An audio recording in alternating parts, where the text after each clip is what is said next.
Halo, salam sehat kawan Diska. Kembali lagi bersama saya Sari Cantik dalam program Info Sehat, informasi seputar kesehatan.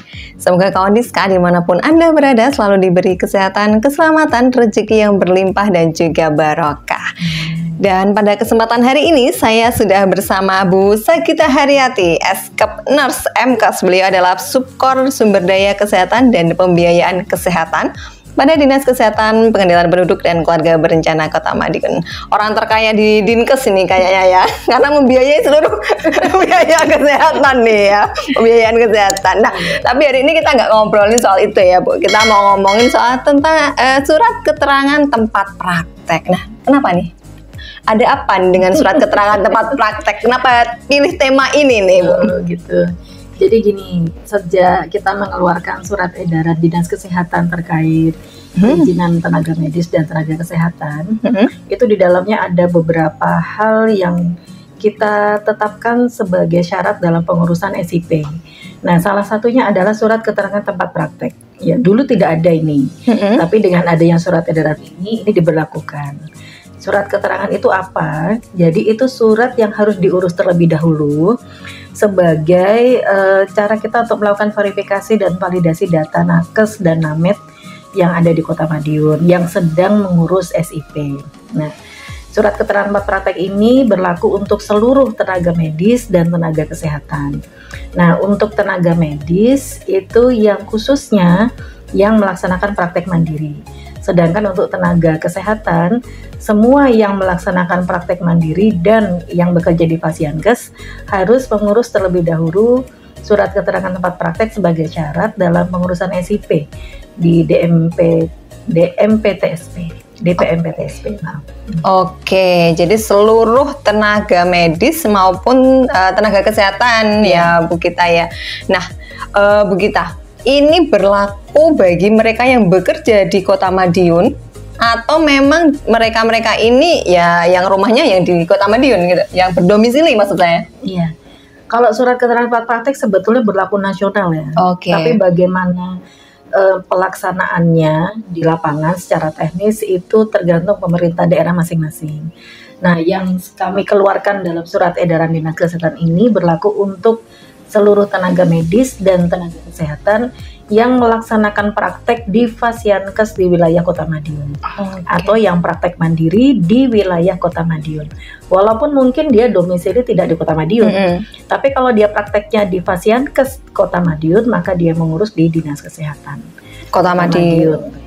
Oke, jadi ini berlaku secara nasional ya sebenarnya begitu ya, tergantung tempat prakteknya, tidak tergantung domisili ya. Oke, begitu.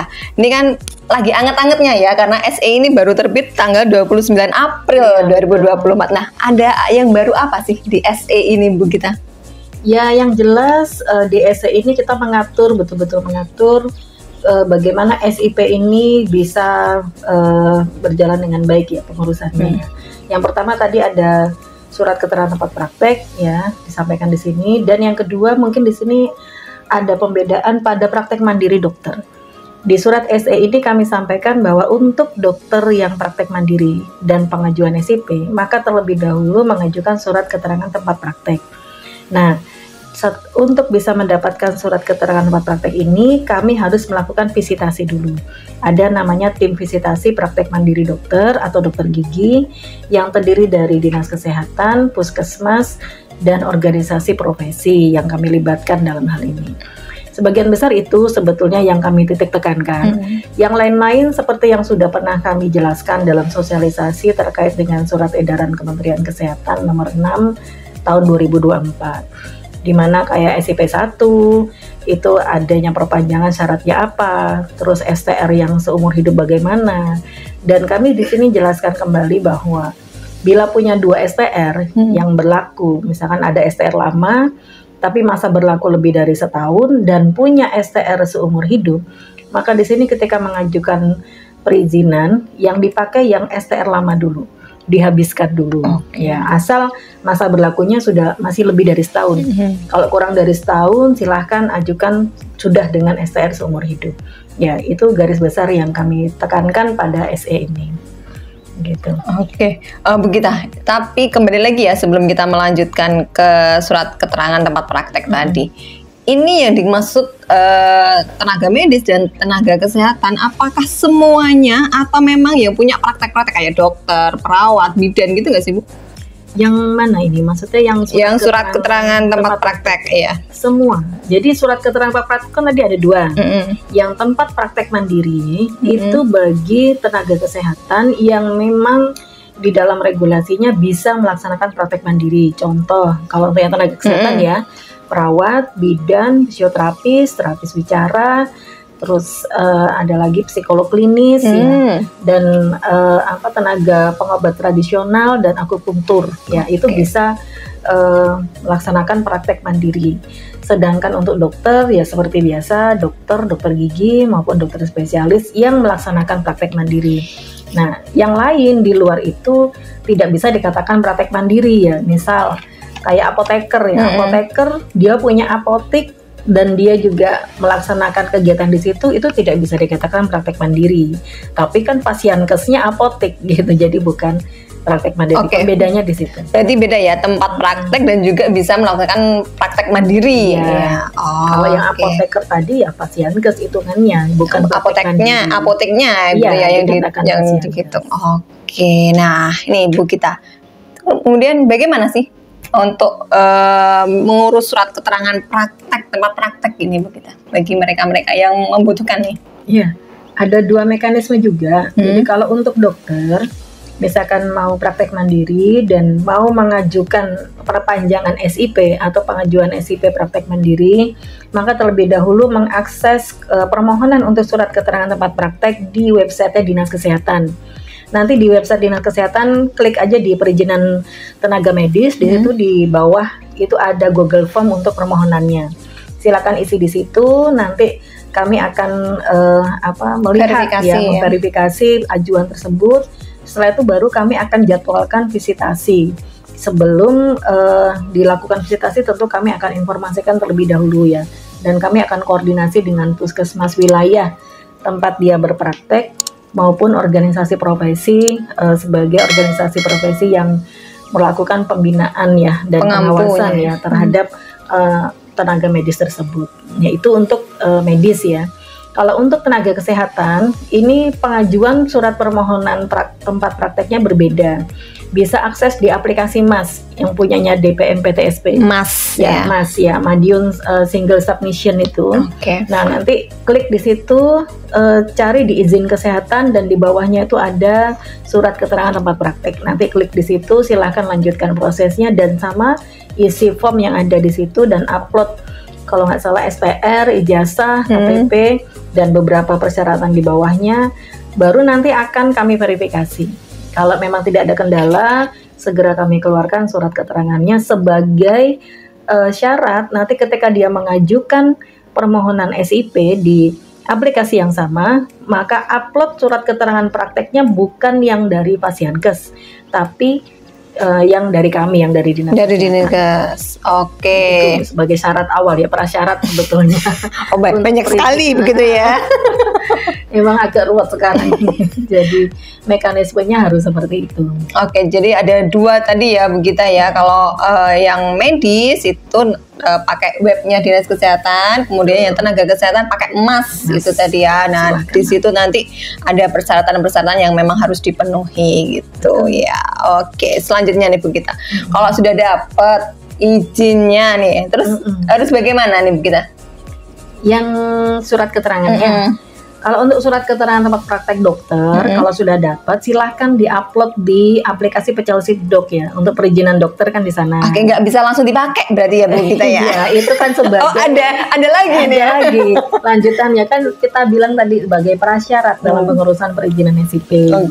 Jadi itu dimasukkan, diupload di aplikasi Pecelsiddok, di SK tempat praktek ya, yang untuk praktek mandiri terutama. Lalu untuk yang nakes silahkan diupload kembali di perizinan SIP-nya sesuai dengan izin apa perawat, bidan dan sebagainya di dalam SK tempat praktek. Di situ diuploadnya yang dari Dinas Kesehatan. Oke, kalau yang dokter tadi di Pecel Sipdok, Ya. untuk yang tenaga kesehatan di web, tetap di MAS ya, masuk di MAS tapi di SIP gitu ya Bu.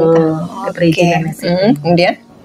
Ya itu sudah. Jadi kalau sudah terupload di sana nanti akan diverifikasi oleh, kalau tenaga kesehatan akan diverifikasi oleh DPM PTSP. Kalau dokter akan kami verifikasi di Dinas Kesehatan ya, karena aplikasi ini kami yang pegang dan perizinan SIP-nya kami yang mengeluarkan.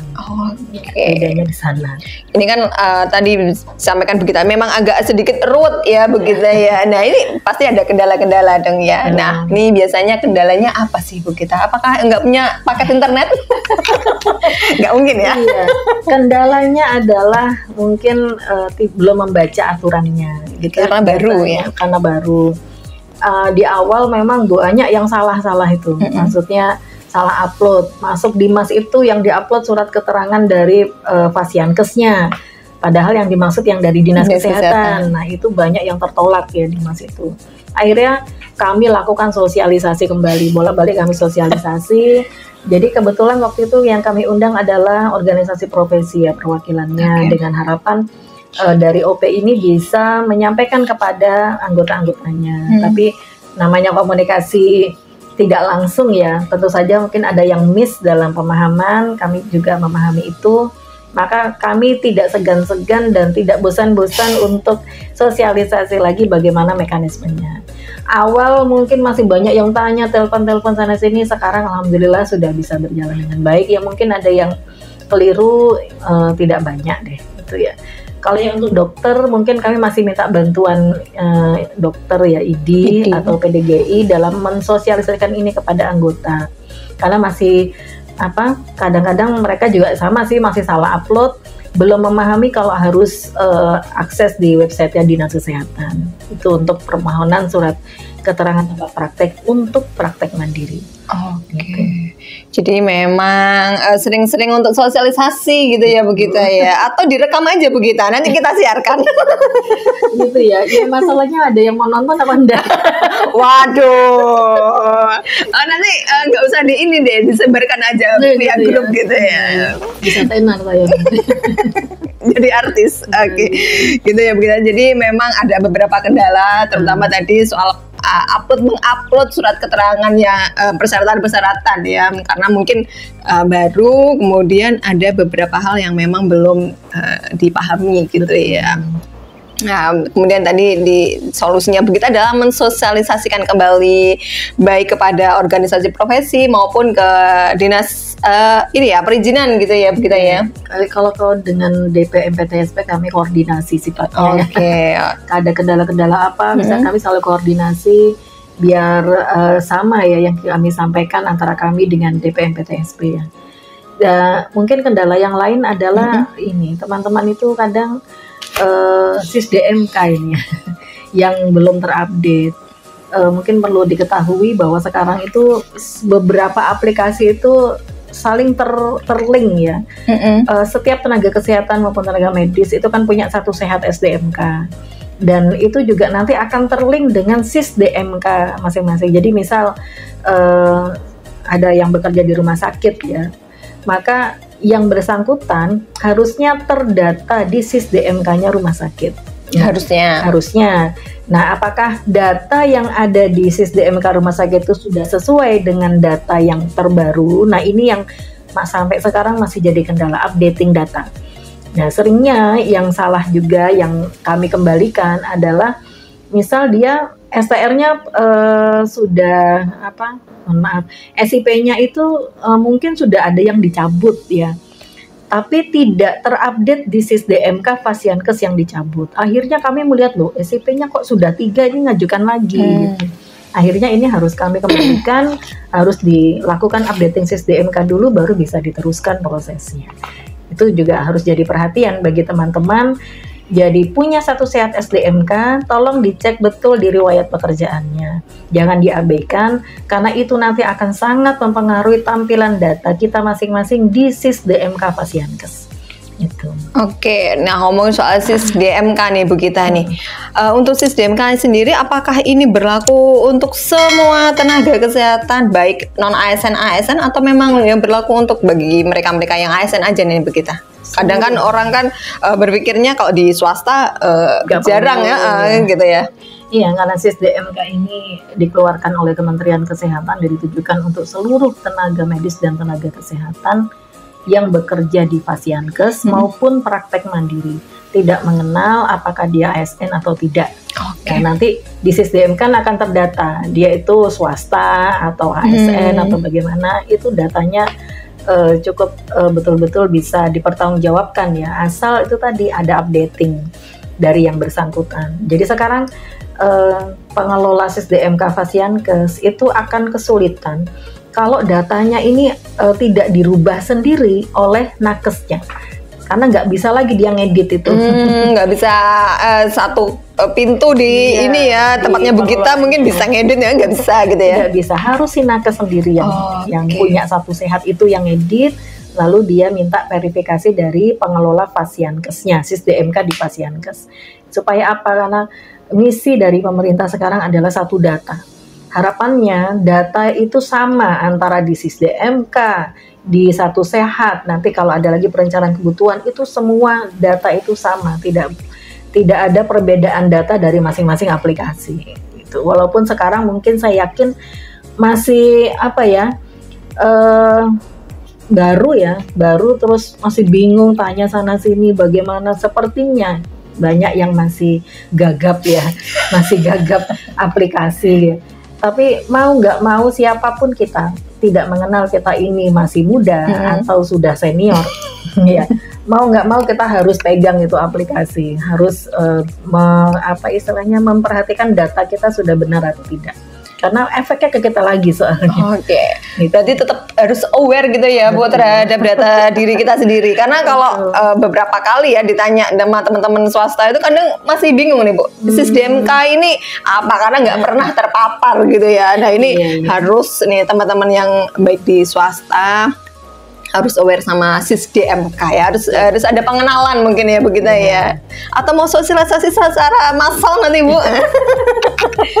Maunya begitu ya, tapi ya kita bertahap ya. Nanti rencana kita dalam waktu dekat akan mengumpulkan Fasiankes juga dalam rangka updating data SIS-DMK ini ya. Mudah-mudahan dari sini nanti masing-masing Fasiankes yang akan secara proaktif menanyakan kembali data-data di nakesnya masing-masing. Saya harapkan begitu. Jadi memang kita harus lebih cerewet lagi gitu ya Bu Gita ya. Ngoprak bagian ngoprak. Bu Gita, ini harapannya nih dengan adanya surat keterangan tempat praktek atau penerbitan surat ini nih, apa ini Bu untuk peningkatan keberhasilan sendiri ini Bu? Ya, tujuannya sebetulnya kembali kita dari Dinas Kesehatan itu bisa melakukan pendataan dengan benar, dan kita bisa melakukan pembinaan dan pengawasan ya terhadap tenaga kesehatan yang ada di Kota Madiun, tenaga medis dan tenaga kesehatan. Karena dengan seperti ini kayak tadi praktek mandiri kita visitasi dulu, kita akan tahu betul ya apakah memang tempatnya itu memang sudah layak, standar, dan nanti tidak akan menimbulkan resiko-resiko keselamatan pasien untuk pasien-pasien yang dilayani. Terus yang lainnya adalah ya kita juga menggandeng organisasi profesi ini dalam rangka sama-sama melakukan pembinaan dan pengawasan terhadap tenaga medis dan tenaga kesehatan. Tujuannya tidak lain dan adalah supaya betul-betul data yang kita punya terkait tenaga medis dan tenaga kesehatan itu betul-betul valid ya, dan bisa dipertanggungjawabkan. Itu ya. Begitu. Untuk surat keterangan tempat praktek ini ada masa berlakunya nggak sih Bu Gita? Ini harus cuma berlaku berapa tahun gitu? Surat keterangan tempat praktek ini berlaku hanya sebulan. Sebulan. Harapannya itu segera dipakai untuk segera ngurus izin SIP ya. Karena kalau dipakainya lama, kita juga tidak tahu kira-kira 2 bulan ke depan masih sama nggak itu. Lupa. Iya, tempat prakteknya, standarnya masih sama tidak, atau lokasinya ada perubahan tidak kan. kita tidak tahu. Harapan itu tadi updating ya. Jadi kita selalu minta yang terbaru kondisinya. Gitu, makanya kita berlakukan sebulan, nggak lama-lama. Jadi Bapak Ibu dokter tolong karena waktunya cuma sebulan ya. Oke, jadi itu tadi ya dari Bu Gita bahwa sebagai tenaga medis maupun tenaga kesehatan monggo untuk updating datanya jangan lupa, dan bagi yang ingin surat keterangan tempat praktek tadi, nah ini dibaca lagi regulasinya yang terbaru gitu ya Bu Gita, supaya saat mengupload ini tidak ada kesalahan lagi gitu ya, karena kalau salah mengulang lagi gitu Bu Gita. Ya biasanya kita minta untuk perbaikan ya. Revisi ternyata ya. Enggak cuma skripsi yang revisi. Aduh, jangan ngomong itu dong Bu Gita. Tiba-tiba saya jadi ingat. Ada remedi gitu ya. Ada remedi. Oke, mungkin ada disampaikan lagi Bu Gita? Ya, saya rasa itu. Jadi teman-teman mohon untuk membaca regulasi dan membaca petunjuk teknis yang sudah kami sampaikan. Dan bolehlah bertanya kepada kami ya bila mengalami kebingungan atau kurang paham, sehingga tidak salah ya dalam mengurus surat-surat ini. Biar lebih cepat prosesnya. Kadang lama itu karena udah salah, kita kembalikan nggak sedang diperbaiki, jadi kesannya kok lama ngurusnya gitu. Jadi, harus segera direvisi ya. Biar gercep, kita juga pengennya gerak cepat ya. Ya kita coba untuk permudah dan percepat segala sesuatu prosesnya, sehingga teman-teman pun juga tidak ada halangan untuk mendapatkan SIP yang dalam melaksanakan kegiatan pelayanan. Oke, sama-sama untuk bekerja sama gitu ya. Kalau ingin cepat ya harus segera, untuk apabila ada revisi harus segera diperbaiki gitu ya begitu. Oke, ada pertanyaan mungkin kakak? Oke, tidak ada. Terima kasih Bu Gita atas waktunya hari ini. Terus saksikan Info Sehat di IG Promkes Kota Madiun dan juga YouTube Kawan Diska. Sampai jumpa di Info Sehat selanjutnya. Bye-bye.